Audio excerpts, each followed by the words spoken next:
नमस्कार, AB star news देख रहे हैं आप और मैं हूं आपके साथ सोहन सिंह। वक्त हो चला है यूपी की खबरों के खास बुलेटिन अपना यूपी का, जिसमें सबसे पहले बात करेंगे मथुरा की, जहां प्रशासन की बड़ी कार्रवाई देखने को मिली है। प्रशासन ने 150 साल पुरानी मजार को ध्वस्त कर दिया है। बता दें कि यह मजार सड़क चौड़ीकरण के काम में बाधा बन रही थी, जिसके बाद प्रशासन ने बड़ा कदम उठाया है। दरअसल मथुरा वृंदावन सड़क चौड़ीकरण का काम किया जा रहा है। इसी मार्ग पर अद्धा बाबा की मजार थी। बताया जाता है कि यह मजार करीब 150 साल पुरानी थी। 6 महीने पहले मथुरा प्रशासन ने मुस्लिम समाज के लोगों से इस मजार को हटाने के लिए अपील भी की थी, लेकिन मुस्लिम समाज के लोगों ने यह कहकर मना कर दिया था कि यह मजार वैध है और इसको नहीं हटाया जाएगा। प्रशासन के बार बार कहने पर भी मुस्लिम समाज के लोगों ने इस बात को मानने से साफ इनकार कर दिया और अपनी जिद पर अड़े रहे। 6 महीने बीत जाने पर भी जब कोई कदम नहीं उठाया गया तो प्रशासन ने इस मजार को हटा दिया है। इस दौरान कोई उपद्रव या विरोध प्रदर्शन ना हो, इसके लिए इलाके में भारी पुलिस बल को तैनात किया गया था। साथ ही ट्रैफिक को भी डाइवर्ट कर दिया गया था ताकि प्रशासन के काम में कोई विघ्न ना पड़े। इस दौरान मसानी से लेकर पागल बाबा तक मार्ग पर आवागमन पूरी तरह से बंद कर दिया गया था ताकि किसी तरह की असामाजिक गतिविधि से बाधा उत्पन्न ना हो। इस पूरे काम में करीब 3 घंटे का वक्त लगा। सुबह 6 बजे पहुंची टीम ने 9 बजे तक मजार को पूरी तरह से ध्वस्त कर दिया था। प्रशासन ने नवंबर 2022 में मुस्लिम समाज से अपील की थी कि मजार को शिफ्ट कर दिया जाए, लेकिन मुस्लिम समुदाय का कहना था कि मजार को यूं ही रहने दिया जाए और इसके ऊपर से पुलिया बनाकर ट्रैफिक निकाला जाए। इस पर प्रशासन और मुस्लिम समाज के बीच सहमति नहीं बन पाई। इसके बाद मुस्लिम समाज के लोगों ने लगातार विरोध प्रदर्शन भी किया, लेकिन अब प्रशासन ने मजार को हटा दिया है।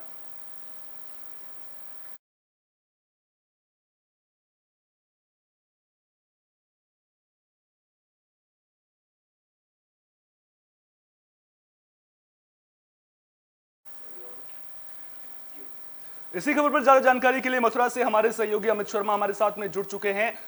अमित, जिस तरह से अवैध अतिक्रमण के खिलाफ लगातार योगी सरकार सख्त नजर आ रही है, लेकिन मजार हटाने को लेकर के जिस तरह से ये मथुरा प्रशासन ने कदम उठाया है, चेतावनी भी दी गई थी, लेकिन उसके बावजूद शिफ्ट क्यों नहीं किया गया? आपत्ति क्या थी मुस्लिम समाज को शिफ्ट करने से मजार को?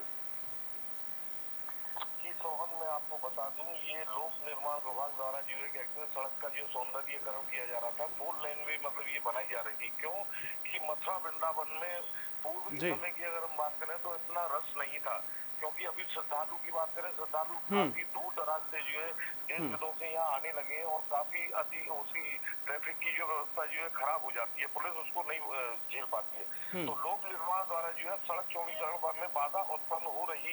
100 साल करीब 150 साल पुरानी ये मजार की जो दरगाह जो है इसको कल पुलिस ने उठाया। मथुरा पुलिस द्वारा यातायात को डाइवर्ट भी किया गया।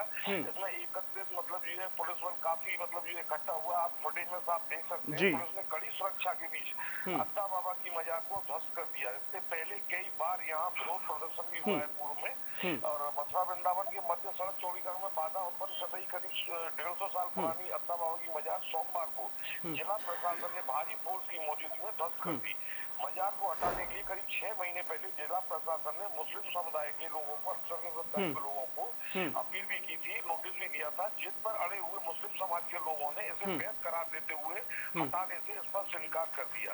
सोमवार को सुबह पूरी तरीके से इसे ध्वस्त कर दिया गया। सड़क चौड़ीकरण में कार्य में पूरा करने के लिए उद्देश्य से जिला प्रशासन ने सोमवार की सुबह कड़ी सुरक्षा के बीच मजार को पूरी तरह से ध्वस्त कर दिया। उनकी आशंका के अमित, जिस तरह से आप बता रहे हैं कि लोग लंबे वक्त से विरोध प्रदर्शन भी कर रहे थे, नोटिस देने के बाद भी लोग विरोध प्रदर्शन कर रहे थे, मैं आपसे ये जानना चाहता हूं कि जब ये कार्रवाई प्रशासनिक देखने को मिल रही थी, उस दौरान किसी तरह का विरोध प्रदर्शन तो नहीं देखने को मिला?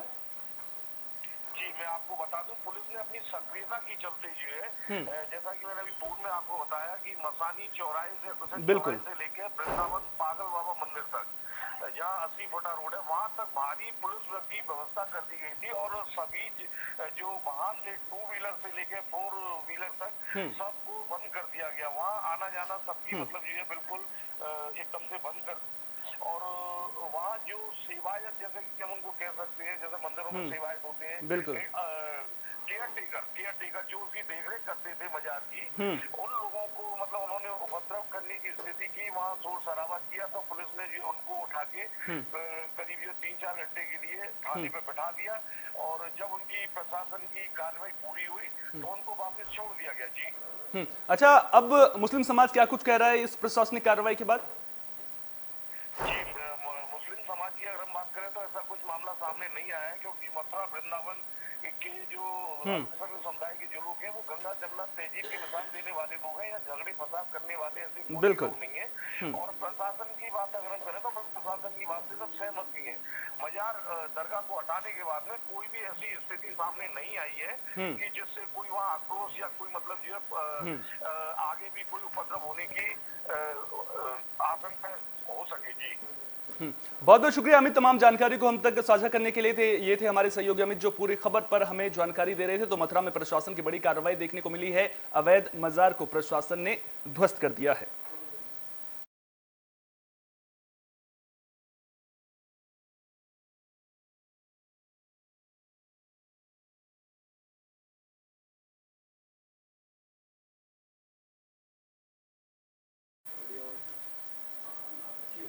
बुलेटिन में अब बात आगरा की भी कर लेते हैं। दरअसल साउथ अफ्रीका के राष्ट्रपति सिरिल रामाफोसा आगरा में ताजमहल का दीदार करने के लिए पहुंचे थे। कड़ी सुरक्षा के बीच उन्होंने ताजमहल का दीदार किया। उनके साथ उनके प्रतिनिधियों का दल भी मौजूद रहा। साउथ अफ्रीका की 5वीं डेमोक्रेसी में प्रेसिडेंट चुने गए 70 साल के सिरिल रामाफोसा भारत के निजी दौरे पर आए हुए हैं। सोमवार को वो प्रतिनिधिमंडल के साथ ताजमहल देखने के लिए पहुंचे थे। इस दौरान प्रशासन ने सुरक्षा के मजबूत इंतजाम किए थे। होटल ओबराय अमर विलास में उन्होंने दोपहर का भोजन किया। वीआईपी विजिट के कारण आम पर्यटकों को भीषण गर्मी में काफी परेशान होना पड़ा।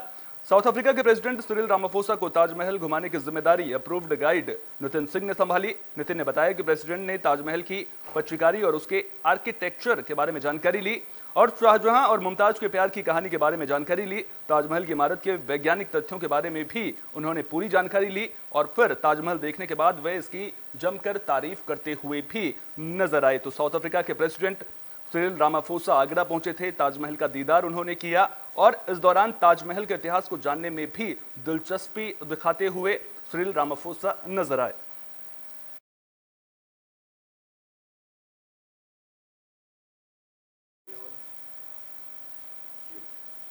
रामपुर में बीजेपी विधायक का महिला सशक्तिकरण देखने को मिला है। दरअसल उन्होंने 12वीं की टॉपर को एमएलए मैडम एक दिन के लिए बना दिया था। तो रामपुर में बीजेपी विधायक का महिला सशक्तिकरण देखने को मिला है, जिसकी वजह से 12वीं की टॉपर एमएलए मैडम बन गई। दरअसल सीबीएसई की 12वीं की परीक्षा में जिला टॉप करने वाली छात्रा सुनैनी सैनी को एक दिन का विधायक बनाया गया है। उन्हें एक दिन का विधायक बनाने का सम्मान मिला है।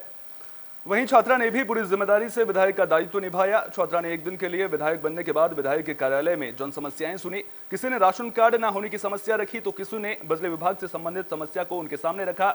इसके अलावा जमीनों पर अवैध कब्जे और पुलिस विभाग से संबंधित समस्याएं भी सामने आई। सुनैना ने इन समस्याओं के निस्तारण के लिए अपर जिलाधिकारी से लेकर संबंधित पुलिस अधिकारियों, नगर पालिका के अधिशासी अधिकारी, जिला पूर्ति अधिकारी, बिजली विभाग के अधिशासी अभियंता से फोन पर बात की और समस्या के शीघ्र निस्तारण के निर्देश दिए। बता दें कि ग्राम भोट भक्काल के रहने वाले शंकरलाल सैनी की बेटी सुनैना ने इस साल सीबीएसई 12वीं की परीक्षा दी थी। 12 मई को उसका परिणाम सामने आया था। सुनैना ने 98.8% अंक हासिल करके जिले में पहला स्थान प्राप्त किया।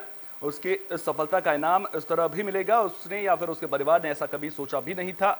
वहीं कार्यालय पर जन समस्याएं सुनने के बाद सुनैना ने क्षेत्र का भ्रमण भी किया। वे लक्ष्मीनगर कॉलोनी पहुंची, यहां लोगों से उनकी समस्याओं की जानकारी ली।